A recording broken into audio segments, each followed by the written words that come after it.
So let's see what happens and what plays out throughout the day. George McDermott, Secret Justice News, signing.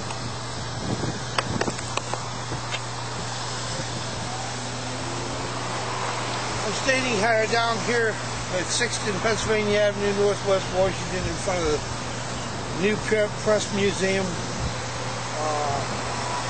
It's being built, and the inscription on the outside of the building says it all. And we will find out whether the government decides to uphold the rights and liberties of our people or not. The inscription reads, "Congress shall make no law respecting to the establishment of religion or prohibiting the free exercise thereof, or abridging the freedom of speech of the press, or the right of the people to peaceably assemble and to petition the government for redress of the grievance."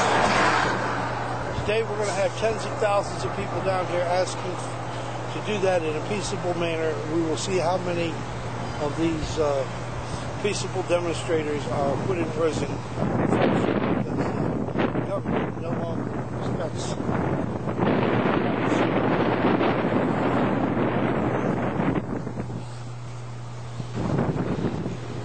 In the background you can hear the Navy Museum memorial, where there's going to be a counter demonstration today of the Peace March, and the marchers will be marching right alongside of it.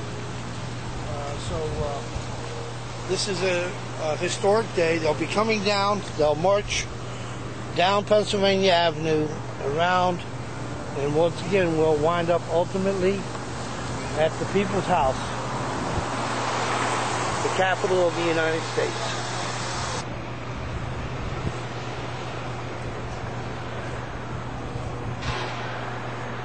Once again, as we head towards the White House, we're noticing open signs of dissent from the people, and I believe a picture speaks 1,000 words, is worth 1,000 words, so let's just look at this wonderful bus and see what it means to each individual in this nation. And I'm going to do some close-ups on it.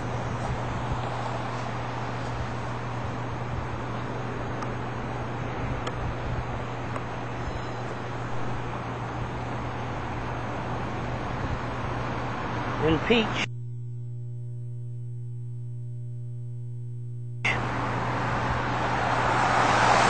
Bush and Cheney now. America's shame, the Bush and Cheney war of oil. Well, that's the truth if you ever heard of it. Okay. The will of the people. Get out of Iraq. That's also a true statement. Defend the Constitution now. Also a true statement.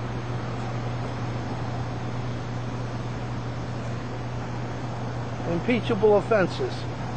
Well, Bush has so many impeachable offenses against him that you can't count them right now.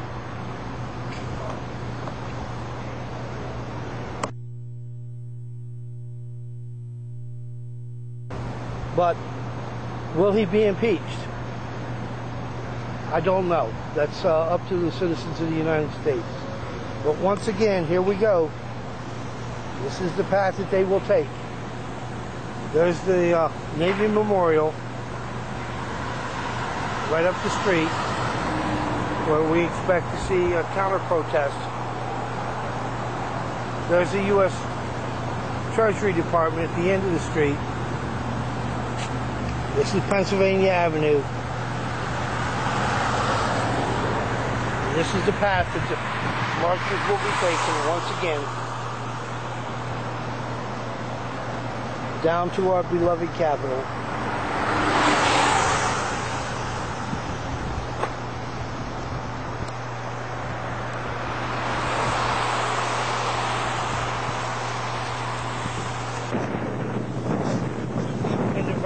the Navy Memorial, where they are speaking of a rededication.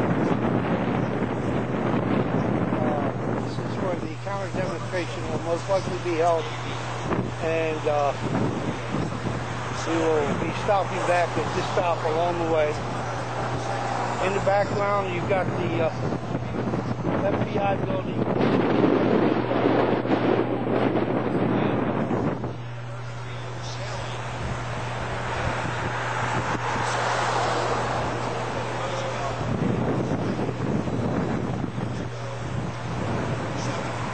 They're talking about the anniversary of the Great White Fleet authorized by Roosevelt. So let us bow our heads to give a moment of silence.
Of the world as it would look from 800 miles in space. It shows the United States for what it truly is, a virtual island nation, dependent largely on its maritime heritage and the individuals in this memorial monument. As you stand in the middle of the granite sea and find your spot, it's the lake that you come from. No matter where you're standing, you'll see that there's a lot of dark granite around us.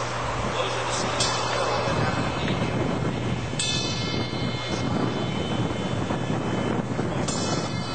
appreciation and gratitude for the sacrifices of the men and women who have served or are now serving in our military forces, and for the freedoms that these individuals made possible and continue to protect.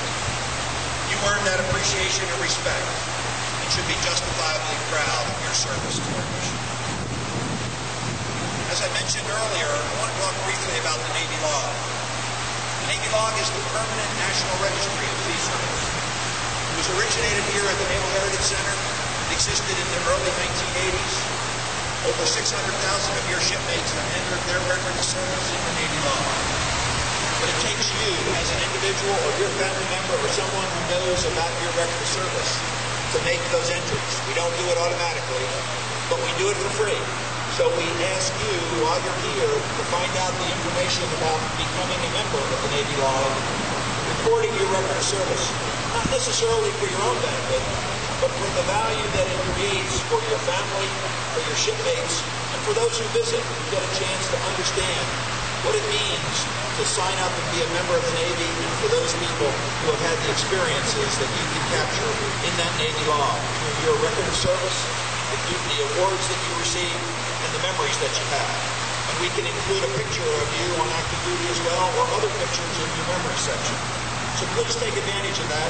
As I said, it's free. It's a wonderful contribution to our educational process. It's something that we like to celebrate and like to recognize for each individual who visits here. You can also do it online through the internet at www.navymemorial.org. And if you don't feel comfortable operating on the internet and doing that kind of recording, I bet your granddaughter or grandson would be happy to help you. So please ask them to be a part of that. And what that does is it allows them to become a part of your life and understand a little bit more about what granddad or grandmom really did while they served their nation in the uniform of our country. Once again, we appreciate your including the United States Navy Memorial in your reunion activities and for conducting this ceremony here today.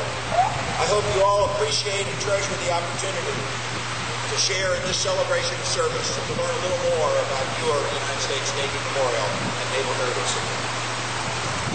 As you cross the entrance steps to the Navy Memorial, I hope you had an opportunity to see the quotation which is inscribed on those steps.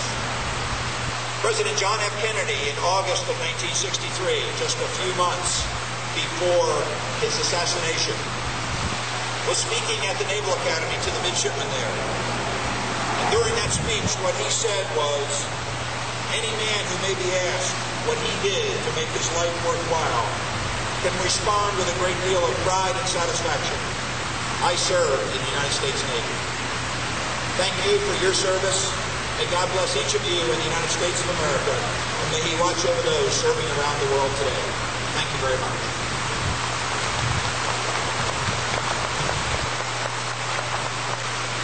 Since the beginning of time, recorded time, men of the sea have been guided and impressed by the sounding of the ship's bell. In our two-bell ceremony, the tolling of the bell and the spoken words contribute to and strengthen the bond that exists among all shipmates of the USS Bowman PD 687. Each in his own words and each in his own way. Bow your head and let us pray, offering the silent prayer for departed shipmates who are now serving on the staff of the Supreme Commander.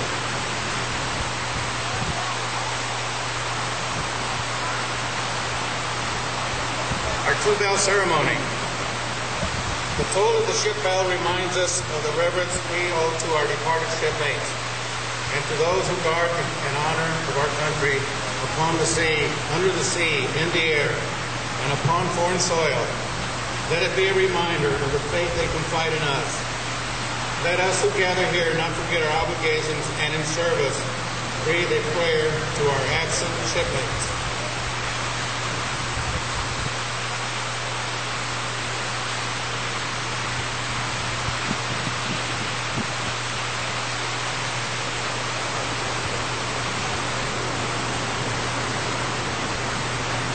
Mr. Mike Callis will now read the names of those shipmates who passed since your last reunion.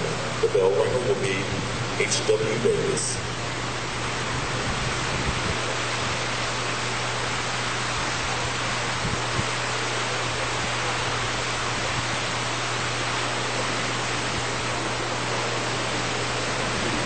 Bell ceremony. Charles F. Barlow, 1950 to 1954. Flight order, Joseph Gianmaria, 1943 to 1946. James Jim Boyes,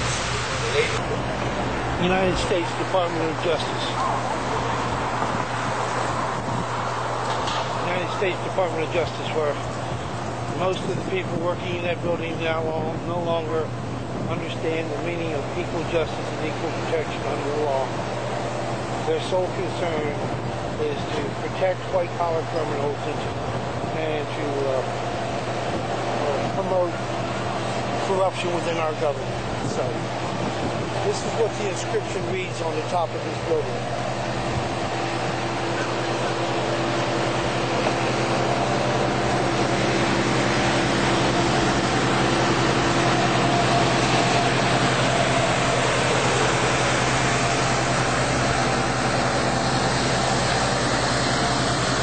Justice is a right by nature. Liberty is secured.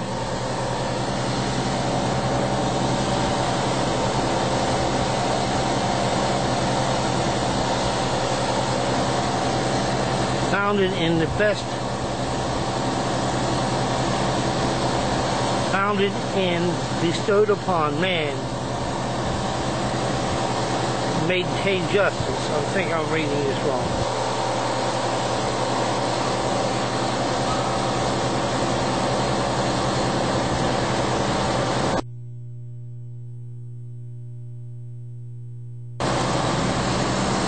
Liberty is founded in the right bestowed in nature upon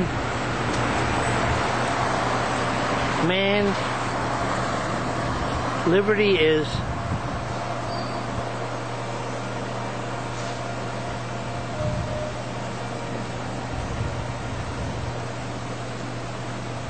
maintained and secured by justice.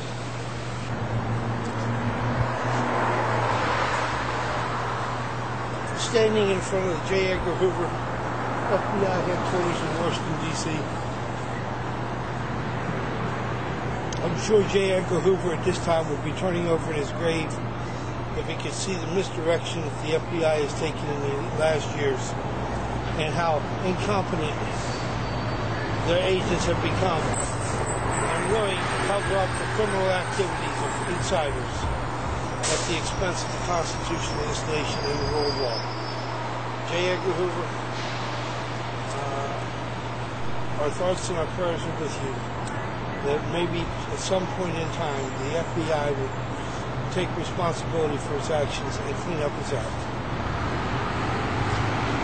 George McDermott, Secret Justice News, reporting in front of the FBI headquarters.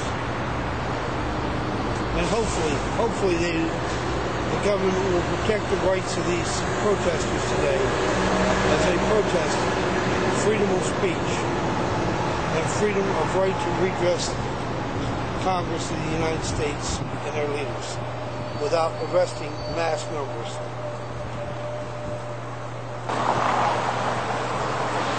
As we continue our track up from the Capitol to White House, you can see Freedom Plaza in the foreground where demonstrators are already gathering. And this is the first sign of the actual demonstration other than police starting to take post down along Pennsylvania Avenue.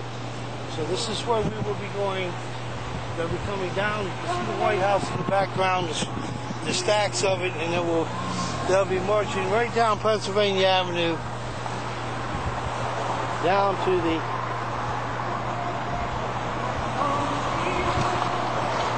Capitol of the United States. Hopefully their message will be heard.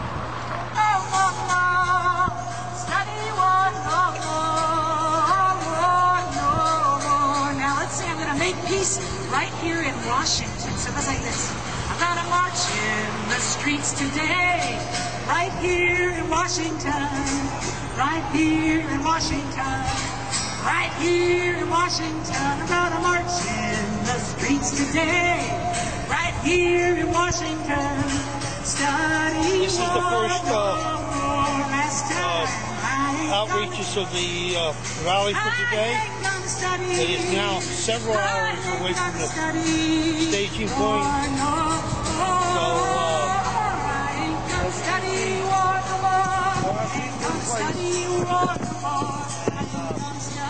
We'll march our way on up to Lafayette Park. This is George McDermott, Secret Justice News from the Liberty Plaza, Pennsylvania Avenue. This is our truth. This is our 15th Street. Thank you. So we're going to be marching together as Pink Women and Allies in the march, and we wanted to do a couple of songs today that we'll be singing. This is the Pink Women and Allies movement. So let's move up and see what's going on up farther up the line. Let's give it up one more time for Betsy Rose. I want to just address one point. We all know, it's in the newspapers, that the military hardware is assembled in the Persian Gulf area off the coast of Iran, and they're looking for an excuse. They're looking for somebody to blame the failure in Iraq on, and of course Iran is the easy scapegoat. I won't go into bore you with the details, luckily. But also on the left there is a division. And the way they create this division is by telling us that we are going to bring democracy to the Middle East, protect human rights, women's rights, and so on. And this is very destructive. We fall for it, folks. Believe it or not, we fall for it. In Europe, it's even worse. The Greens in Europe, they actually support interventions like this, right?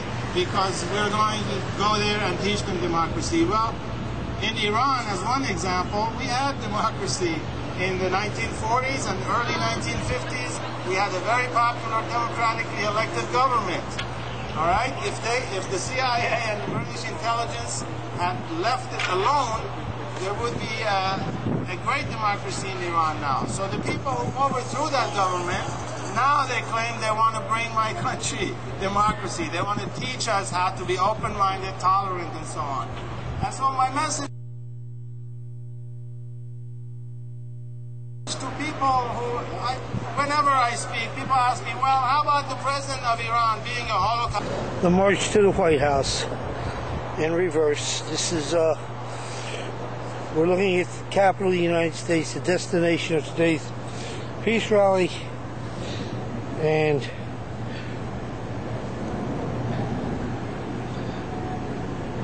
march to stop the war. We're now past Freedom Plaza, heading towards, past 14th Street, heading towards Lafayette Park. So, let's go up and see what's going on up there. Once again, this is the path that they will take. They'll come down 15th Street here.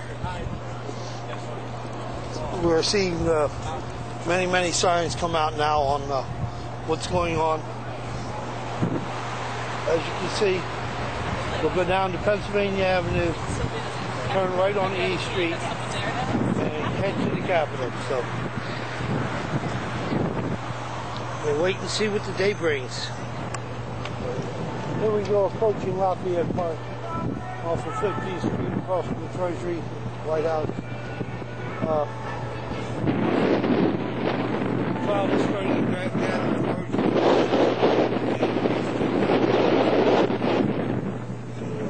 can't use the parking lot past this area until I get to the press stations. So this will be the last report till I get to the press stations. McDermott, Secret Justice News. Check you back in later.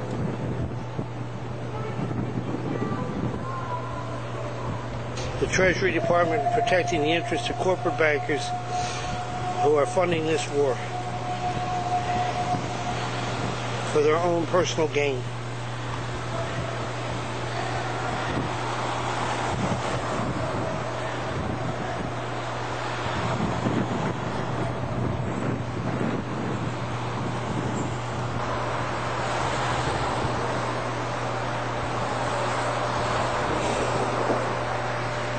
Once again, I'm down here in front of the American Bar Association, headquarters, Washington, D.C., and we can blame the American Bar Association on this war.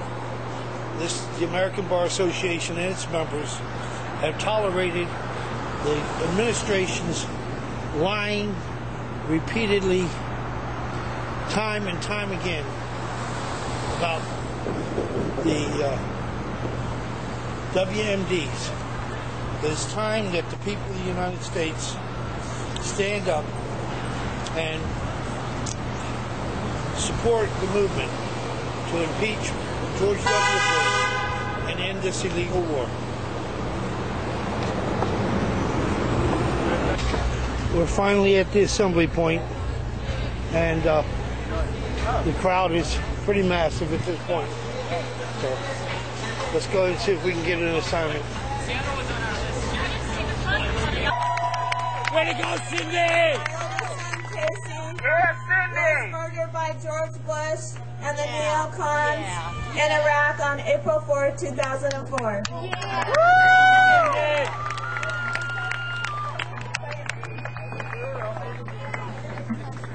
I'm Diane Santarello.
peace. Our hearts break every time another person dies. Our hearts break every time a child dies. Every time a mother loses her child. This can't go on. We can't allow this to happen. Tears fall. How can this happen? We allow this to happen. We are the ones that allow this to happen. Today we march. Today we march.